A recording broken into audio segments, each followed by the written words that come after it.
Today on an all-new Dr. Phil. I am verbally abusive. I get a kick out of it.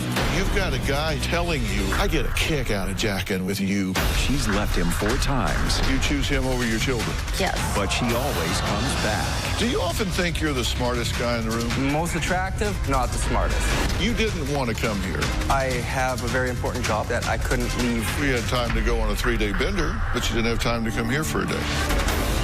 Let's do it. Have a good show, everybody. Here we go. This is a safe place to talk about hard things. Stand by. We'll count you down. I try to be an emotional compass and point you in the right direction. 5, 4. I am not giving up on you.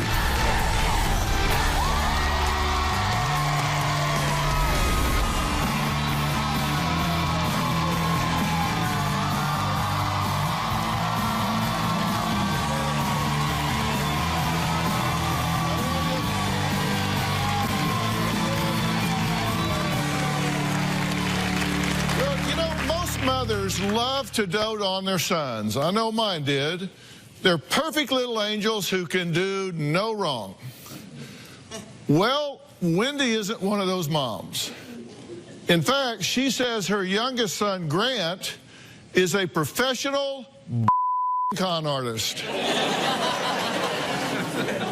She says he has a drinking problem and a history of abusing every woman he has ever been with, including his current girlfriend, Corinne, who is 5 months pregnant. Now, Corinne says she loves Grant, but if he doesn't stop boozing and abusing, they are on the verge of losing their children. And it wouldn't be the first time, because she has already lost primary custody of one of her children because of her relationship with Grant. Now, Wendy says she'll do whatever it takes to protect her grandchildren, and wants her alcoholic son to shape up right now. Take a look. My son Grant is violent and abusive towards me and Corinne. He calls me crazy bitch. I walk on eggshells a lot because I don't know what kind of mood he's gonna be in. When he's drunk, he says things he doesn't mean. Alcohol is Grant's best friend. She's called me because she's scared out of her mind. He's screaming at her. He would push her out onto the deck, lock her out on the deck outside in the winter. He tells her to get out of the house. Get out, and she's not taking the baby. It's a big cycle. Do you not understand that if you drink, our children get I do understand that. When Grant's drunk, he's totally different. I don't even recognize the man he is. It's like Dr. Jekyll and Mr. Hyde. Anything can set him off. One time, he caught me in a lie and threw a cup at the wall. Our 1-year-old daughter was on the floor playing.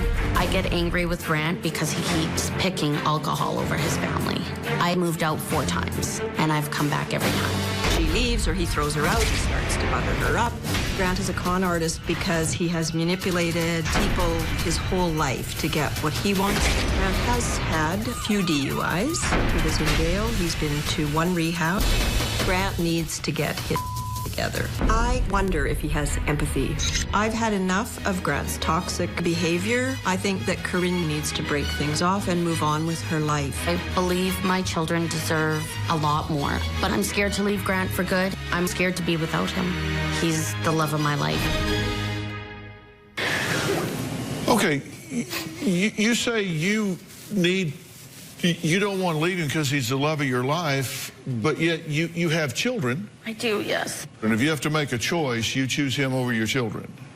That's what it looks like, yes. Well, based on results, that's Yes. what it's been. Yes. Okay, so you say he is a professional, to quote you, a professional con artist. Yes. And that she needs to get away from him. It's unhealthy for the children. It's definitely unhealthy for a baby. It's unsafe. I just think she needs to get away and be on her own. Well, see, this is kind of unusual, because usually, I mean, y'all aren't married, but you're together. Usually the mother-in-law's dogging on the daughter-in-law and taking up for her son, and this is kind of reverse order. You're calling her, warning her, get away from my son. But she's telling us, I'm scared to stay, but I'm scared to leave because I don't want to be alone. She says, we met in rehab, not good. He lost his driver's license for years from DUI, and he was not working. I became his financial support, his driver, his bank. It was awful. The abuse began almost immediately for both of us, and I lost my precious daughter. Tell me, where is the threshold where you say enough's enough and too much is too much? Is there a threshold? Honestly, somebody came and got your child because you were in a toxic relationship, and you said that's not enough. What is there a point that's enough? Right now, I'm at that point. For me, I want, however crazy people might think I am, I do love Grant. I do want a life with Grant. But a lot needs to change before that can happen. You've left him 4 times. Yes, I have. And you said, if you don't go to Dr. Phil, this is an ultimatum. Do it or I'm gone. This is, we're done. Yes. But you've said you've left 4 times. Right. I have. And I've tried to be very supportive of her leaving. And each time I go back. My producer calls, which is, this is for help, right? Right, I mean, exactly. He knows what this show's about. Yes. He knows that you've asked for help. Yep. My producer calls and he says, all right, that's it. I'm out of here. Goes on a 3-day bender. And I know it sounds crazy, Dr. Phil, I really do, but when we're good, we are good. When we are bad, we are bad. And I love him dearly, and I love my children dearly. And I know if he were to get the help, he could be a better person. You're willing to sacrifice a child. You say, I'm not saying he's the reason you lost your child. You say he's the reason you lost your child. All my drinking, too. Like, it wasn't all him why he lost. But that's what you said. Because of your relationship with him, because of all the alcohol and your toxic relationship with him, they said, we cannot leave this child in this relationship. And they took her. And that wasn't enough to wake you up. Well, Grant says that Corinne and his mom both need to just butt out of his life because he says no one has the right to tell him what to do. Let's get his point of view here. I am my own worst enemy. I have always enjoyed chaos in my life. I like to mess with people. I like to bring the worst out of people just to make it an even more hectic environment. If you're making me mad, I'm gonna provoke that extra little bit of rage out of you just because I'm pissed off. I provoke people into making them explode. It's a non-stop battle with Corinne. Corinne can be very aggressive. Corinne is overbearing and constantly making my life harder. I tell you, I just want to be left alone. I'm verbally abusive to Corinne. I call her a psycho bitch, crazy, nutcase. I lash out. I tried to hurt her feelings. When we're fighting, I get a kick out of it. I smacked her once and pushed her out of the way. I'm an alcoholic because I don't have an off switch with alcohol. I drink once or twice a month. I drink about 15 beers. I've tried to hide it from Corinne. You always come home drunk. Every once in a while, I just want to go out and have a couple of drinks. My mom's sick of the drama. Corinne and my mom are like best friends. I don't like that relationship because mothers are supposed to have boundaries, and I do not give a rat's ass about my mom's relationship, so why should she care about mine? I don't believe that anybody really has the right to tell me what I do. This is my life. Grant does what Grant wants to do, and nobody's gonna tell him any different. Well, you're right about that because you're an adult. So you pretty much do what you want to do when you want to do it? For the most part, yeah. You say that you've been violent with her, but nothing too bad. And in fact, she's the one that's the most violent. Yes. With me provoking her. Yeah. Yeah. Have you ever had a relationship that worked? Long term, not really. How would you rate this one on a scale of 1 to 10 if 10 was smooth sailing? 10 was smooth sailing? Yeah. This one, 6? 4? 4? 4? 4. Yeah, let's How give would you rate this on a 1 to 10? 5. 5? Mm-hmm. Okay. Wow. Yeah. 4 and a 5. Well, like she said, when it's good, it's good. And when it's bad, it's bad. What do you think he wants? I think he honestly wants us to be happy and not live this chaotic life. Really? Yes. We're going to take a break and come back and test that sentence against reality. When Corinne and Wendy both say Grant is an alcoholic, Grant says some people go to the gym. Well, he drinks beer, and they just need to deal with it. We'll talk about that and this sentence after the break. All I've ever wanted is a sober and healthy life with Grant. Grant has tried many different programs. He's gone to rehab. He's done AA. He's never completed them. I'm not as bad as most alcoholics. Alcohol is an escape for me. And later, you say, well, but I love him. When it's good, it's good. When it's bad, it's bad. That's the way I feel. You're offering that as an explanation for why you are giving up your children. Yes. Tomorrow on an all-new Dr. Phil, a grandmother murdered, Your son stabbed your mother. He killed your mom. a daughter estranged. Stop. You don't have to stop. You can say whatever you want. The way that she's talking to me, I'm not receptive to it at all. That's a little self-righteous for somebody that has done the things that you have done as a parent. Listen, I don't have to be here admitting that I abused my child, okay? That's tomorrow. Corinne is abusive towards me and has been physical in the past.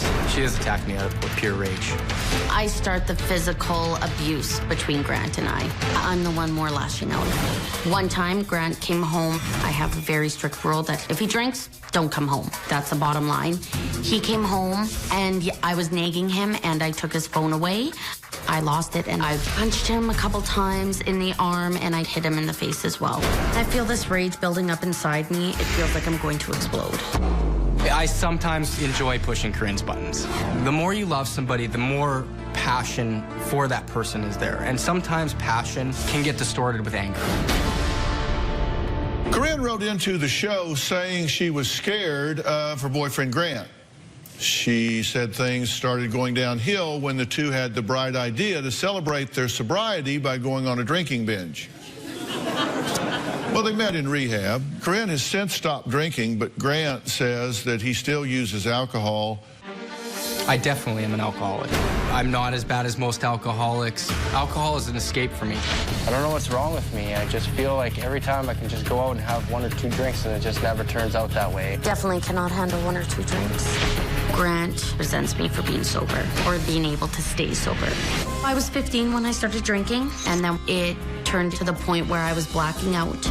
I've been sober for 2 years. My mother was an alcoholic. Everybody in my family is an alcoholic. When I was raising my kids, I would just sit at home and drink by myself till I passed out. My kids, they never saw me drinking. They never saw me drunk. I've been sober for 26 years. I could never have stopped drinking without Alcoholics Anonymous. AA changed my life. Grant does not want to hear any more about Alcoholics Anonymous. I don't want my girlfriend around dirty old alcoholic drug addicts. I personally believe that Alcoholics Anonymous doesn't work for me. All I've ever wanted is a sober and healthy life with Grant. Grant has tried many different programs. He's gone to rehab. He's done AA. He's never completed them. I don't believe in a lot of the once an alcoholic, always an alcoholic. It's like a blind faith, like, oh my God, I can never pick up a drink again. Says who? Before we went to break, I asked you what you think he wants. And you said, and I quote, I think he wants us happy and to not have this chaotic life.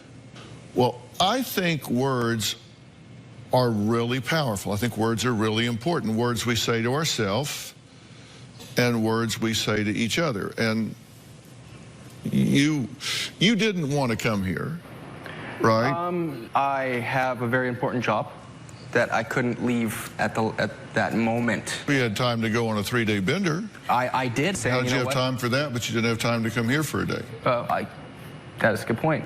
Do you often think you're the smartest guy in the room? Most attractive, but not the smartest, no. In that case, you got it. You what? You have that. I'm the most attractive or I'm the smartest? You're both most attractive and smartest gentleman. Yeah. Well, I said I think words are important, and I asked you what you thought, and you said, I think he wants us happy and he doesn't want the chaos. Yeah. Well, when you did your interview for us, you did a tape piece, I actually transcribed. We played it earlier, but I transcribed it because I don't think you listen a lot to what he says. Probably not, no. Let's look at what he says.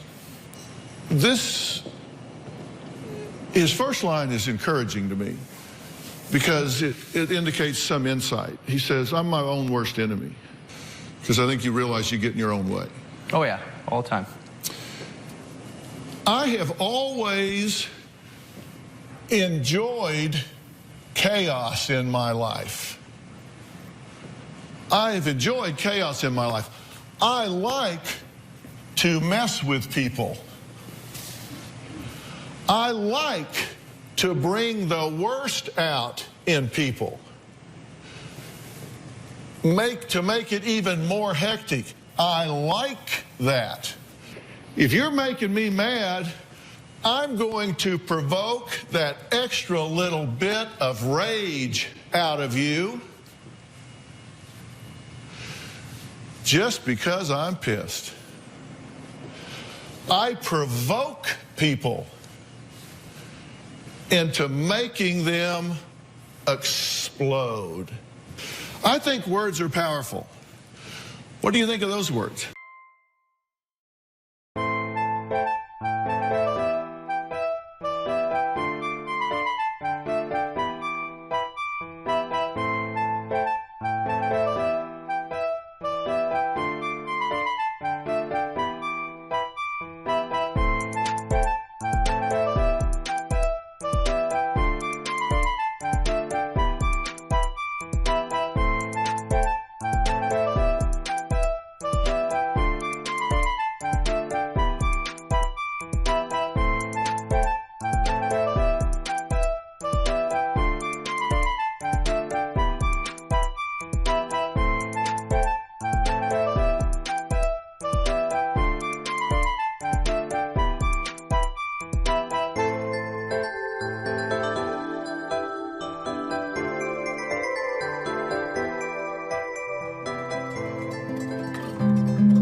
You said, They're awful. I think he wants us to be happy. I think he doesn't like this chaos.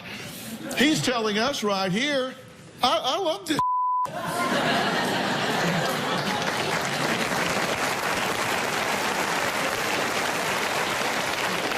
He's telling you I thrive on chaos. I call her a psycho bitch crazy nutcase.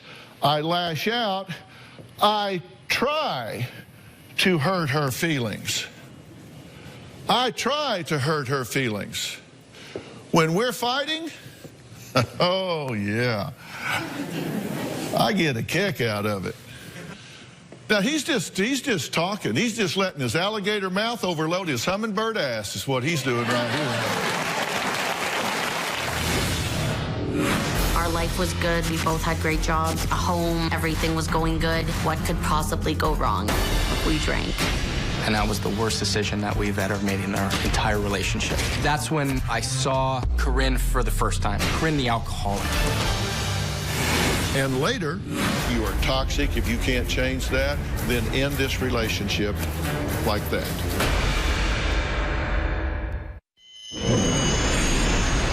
Our relationship took a turn when we both relapsed. Our life was good. We both had great jobs, a home, everything was going good. What could possibly go wrong? We drank.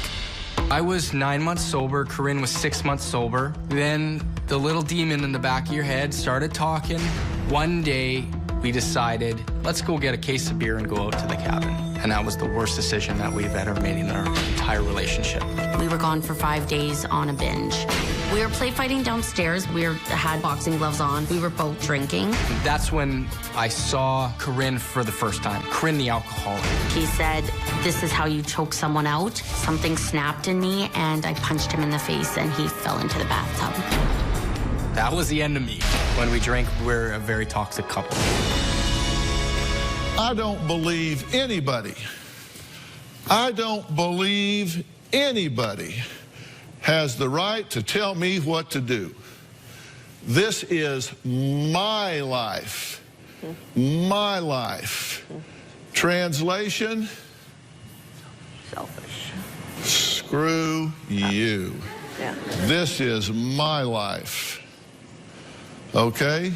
Grant does what Grant wants.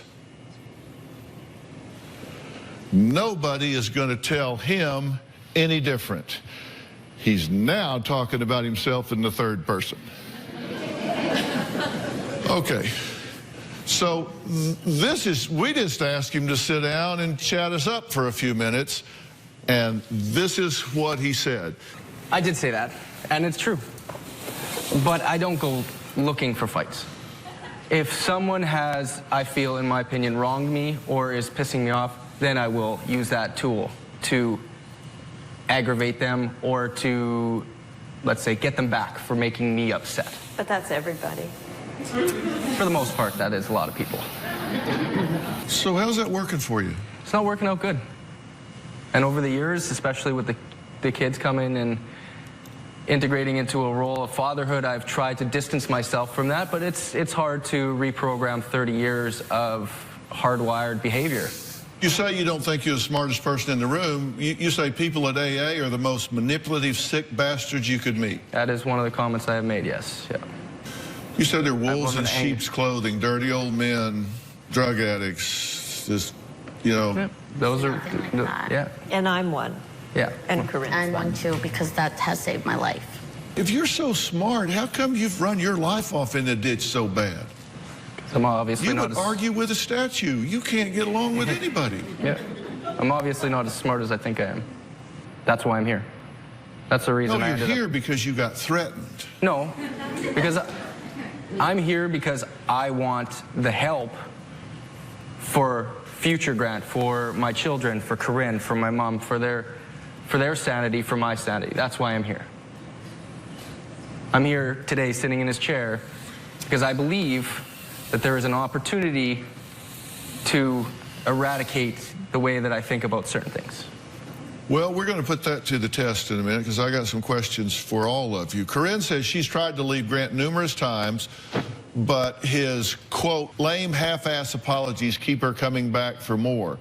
Wendy says Corinne is a drama queen who thrives on Grant's chaos. Boy, this is a match made in heaven, right?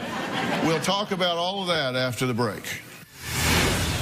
Well, that's part of the grant program. These two are both just victims. Could we outline the grant program? Well, it's not funny. I need my space to calm down. When I ask Corinne to leave me alone, the last thing she wants to do is leave me alone. Corinne is in my face. Women want to talk about everything right now, and if you don't, there's always trouble. Grant has said more than once that if it wasn't for all the crazy bitches in his life, that he wouldn't be like this, and if he could just not have a crazy bitch in his life, he would be fine.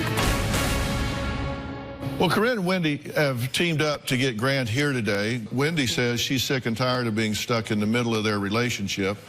She says she knows Grant has a problem, but thinks Corinne doesn't help matters by stirring the pot.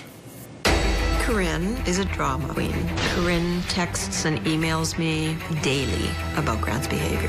Oh, she'll sometimes text me 15 texts a day, 20 texts a day. Sometimes I have to tell her to stop texting me.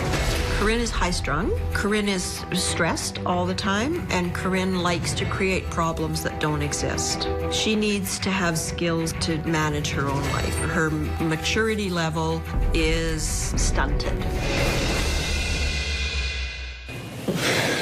Yep. You know, Fair enough. I've been focusing on Grant Fairmount here. What I don't get, and I think what women all over the country right now are screaming at their television sets about, is what is your excuse? You've got a guy here that's telling you, I get a kick out of jacking with you. I get a kick out of making you just unwind and blow up, and I really enjoy that. And you lose custody of a child, you're in jeopardy of losing custody of another one and the one that's on the way. And you say, well, but I love him. When it's good, it's good. When it's bad, it's bad. What the hell does that mean? We're good. Like, we okay, really I get it. I heard it. What does that mean? What do you mean, what does that mean? You're asking me... Well, you're offering that as an explanation for why you are giving up your children. Yes, I know that, and I've admitted to that. And that's not right. You know, I should have left a long time ago and stayed gone, but I keep coming back. Are you saying the good times are so good that they overbalance the bad times, and so you overlook the bad times? That's a good way of putting it, I guess, yeah. I don't... That's a good way of describing really... Yeah. Yeah, well, what everybody at home just heard was beep, beep, beep. What she meant is that didn't make sense at all. And you do contradict yourself. You contradicted yourself between things you say in text messages to her and what you interview to us. When you interview us, you say, I'm not scared of Grant. And in email, you say, I'm scared to stay for my children's sake, for my own safety. The kids never see abuse. They've never been around to see it. Then in an email, you say, he tells me I'm crazy, I'm a stupid bitch. He does this by text, or worse yet, in front of the kids. He doesn't stop me from going to AA meetings, but he doesn't think it works. Then in an email, Grant has made every attempt to sabotage my sobriety. What is it? You say one thing 1 minute and one thing the next. I'm all over the place. I'm stressed. I'm filled with drama. I like drama, I guess. I'm chaotic. And that's another reason I'm here, is I need to fix that. I need to do that for my children. I need to do that for me. This would be fine if you two were juniors in high school. That's exactly it. But you're not. No. You're adults. And there were 1, 2, soon to be 3 children now that have hooked their wagons to your stars. Mm-hmm. And they don't get the chaos. They don't understand why you think that Grant gets to do what Grant gets to do because somehow Grant's entitled. Being a little bit more selfless, I know Grant does what the Grant program does, but I've tried to integrate that into my day-to-day life. For instance, my job. You know, I was very adamant about what I wanted to do in my life, and I got it, so that's part of the Grant program. These two are both just victims. Could we I'm outline, not a victim. could we outline the Grant program? Well, it's not funny. It's actually quite... It's not. I'm just curious what the Grant program is. Well, if Because I feel... have a Dr. Phil program here I was kind of interested in going over. Wendy says her son Grant was so out of control as a kid she had to put him in foster care when he was 9 years old. Really? And then we are going to talk about the Dr. Phil program. We'll be right back. Tomorrow on an all-new Dr. Phil, Mom admits she beat her daughter. Stop. The way that she's talking to me, I'm not receptive to it. That's a little self-righteous. I don't have to be here admitting that I abused my child. That's tomorrow. My mom sent me to foster care because I was out of control. I took him to a specialist when he was 8. I had taken him to many doctors. When he got into elementary school, it started out that he was fighting with kids. He'd bring a pocket knife to school. He'd threaten kids at school. I drove to Child and Family Services, and he was in the back of the van trying to smash my windows out with a golf club. I watched Dr. Phil when he first started. I wanted to contact him back then when I couldn't get any help for Grant. Now, as he's gotten older, I just see the same problems just escalating and getting worse. I actually made a list of everything that, not everything, but of a pretty good sampling of what I think the problems are here. First off, toxic home. I think you came from a toxic home. I think you have created a toxic home. There's aggression and arguing and alcohol and physical abuse, mental abuse, verbal abuse. You just live in a toxic environment, and you're bringing up kids in a toxic environment. Okay, so who's living in this toxic environment? Well, you are immature. You've got two people here that never grew up. A mother doesn't let their child go because they want to continue to live with a drunk, because they want to continue to be a drunk. If Child Protective Services comes and says, whoa, lady, what you do is say, I'm kicking your ass to the curb. You people tell me what I need to do to keep this child with me. I need to do parenting classes. I need to grow up. I need to whatever I need to do, this child is mine, and nobody takes this child. That's maturity.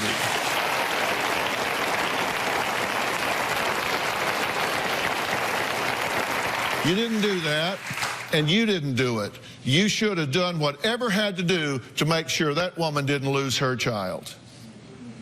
And why didn't you do it? Because both of you are hedonistic.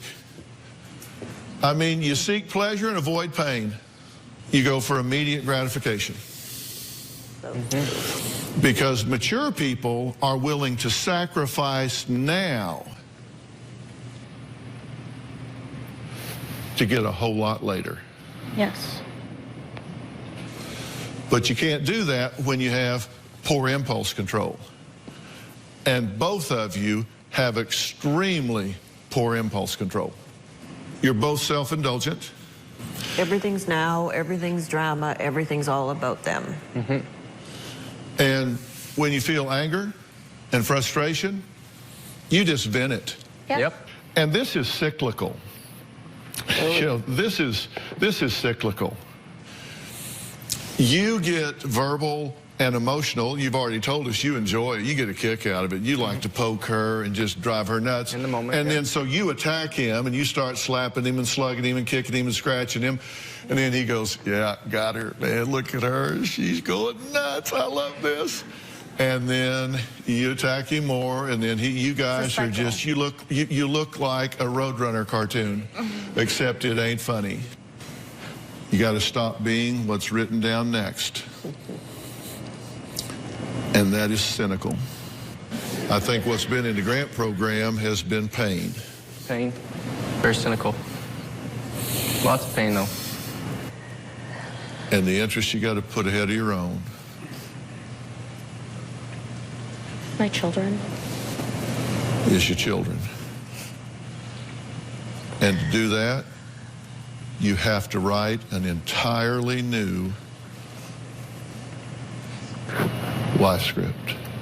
And I'm going to tell you both how to do that after the break. If you're going to be in the Los Angeles area and you want to watch a live studio taping of the Dr. Phil Show, go to drphil.com for free tickets or call 323-461-PHIL.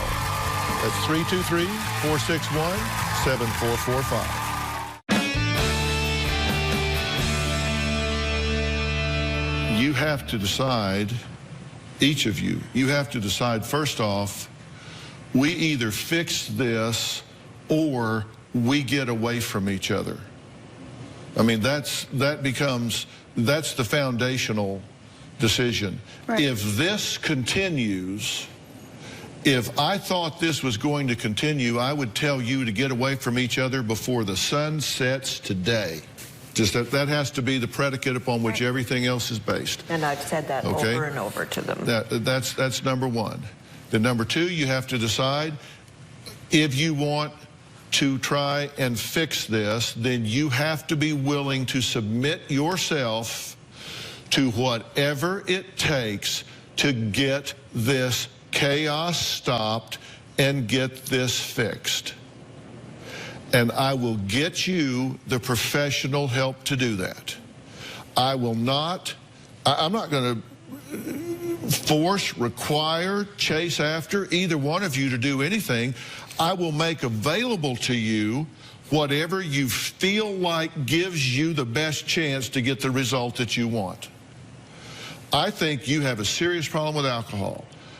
If I were you and I had a chance to get into rehab and get myself cleaned up, I would do that. There's a place that I think is really well suited to you. It's called Origins Behavioral Healthcare. And it deals with everything that has to do with your attitudes, beliefs, all your emotional adjustment, all the things that have to do with why you would self-medicate with alcohol, and teaches you what you need to do. I think you guys have to decide that, look, this is our chance. This is our chance to give our children what they deserve. And you have to be willing to immerse yourself in that or get the hell away from each other. It's just that simple. I agree. And if I make this help available to you, will you avail yourself of it? Of course I will, yes. Top, side, and bottom, all the way across. Yes. And through and through. Will you? Yep. Every step of the way. Every step. Fair enough. Okay? All right. Thank you so much. All right. All right, coming up, a mother discovers why her young child was disruptive and spinning in circles. What she learned has been life-changing for her and her little girl. We'll be right back.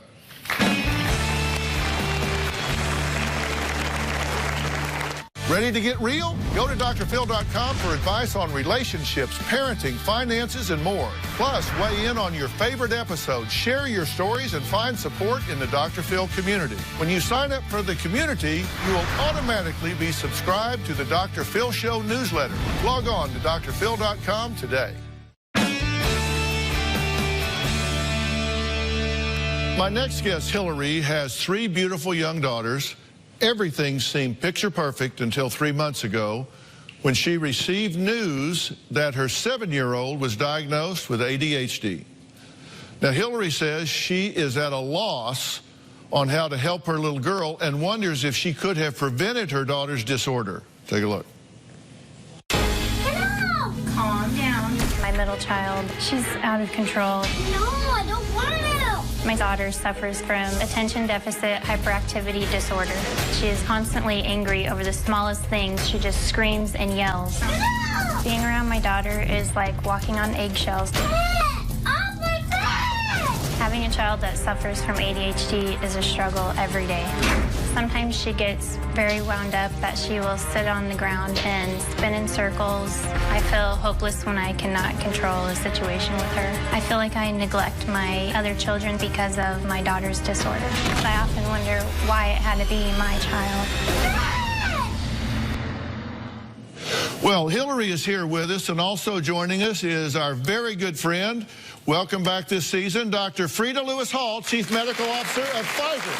So, welcome. Hillary, prior to her diagnosis, were there signs that something was going on with your 7-year-old? Yes, she was very fidgety, couldn't sit still, couldn't focus, would fight with her sisters a lot.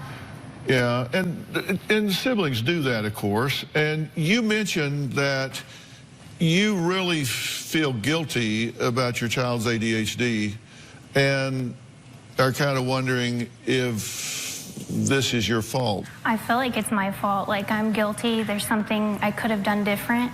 Like, people think I'm a bad parent. From a medical standpoint, does parenting have anything to do with a child developing ADHD?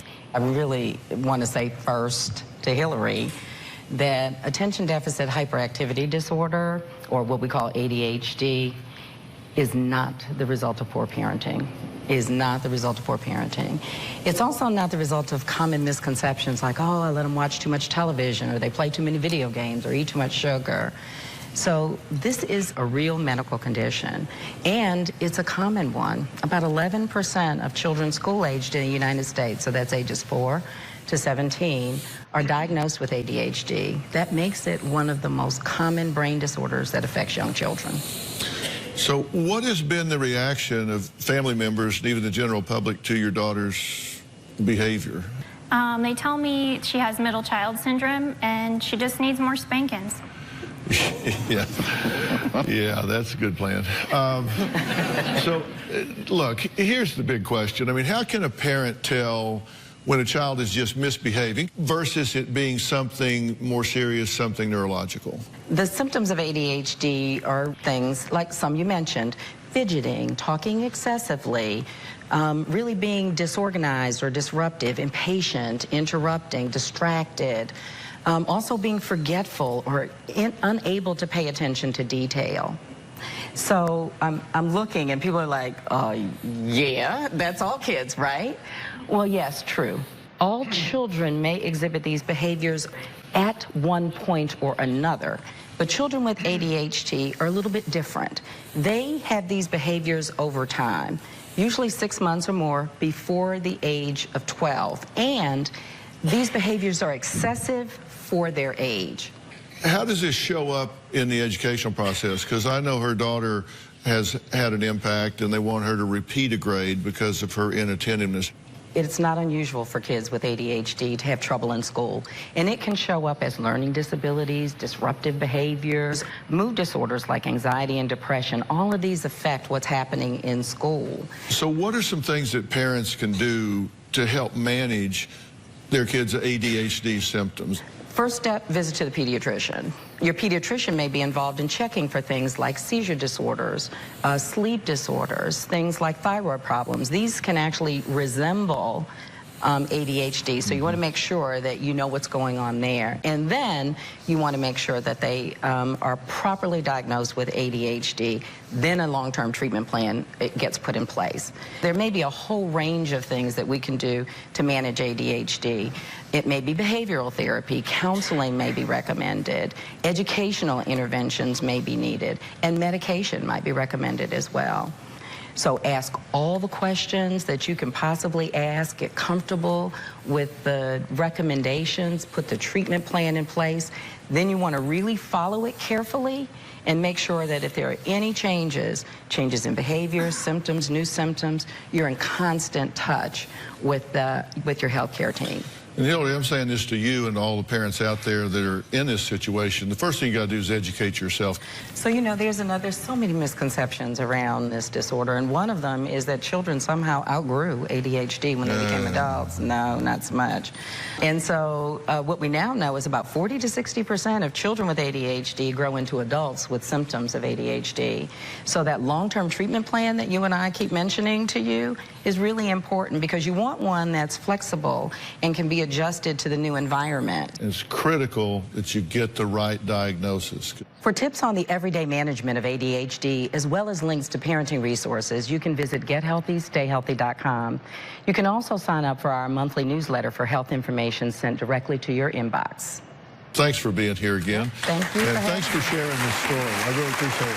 I want to thank all of my guests today, especially Dr. Frida Lewis Hall in Origins Behavioral Health Care. For more information on today's show, you can visit drphil.com. We'll see you next time. Hillary, thanks so much.